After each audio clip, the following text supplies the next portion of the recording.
Hey traders, quick update on fetch.ai. FET is down about 11% over the past week, now trading near 22 cents. And unlike strong rebounds, the last 24 hours show declining volume. So what does that mean? Right now, it's looking more like weak momentum than a solid bullish setup.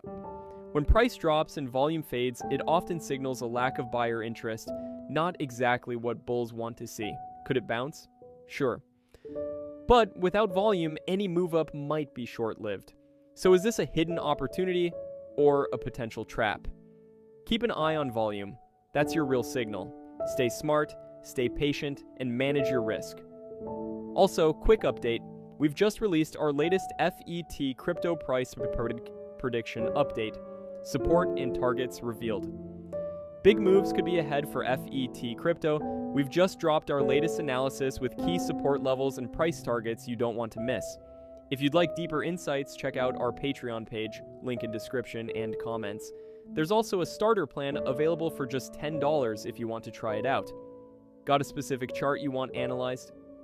Feel free to DM me anytime. Happy to take requests. Catch all the details via the link below.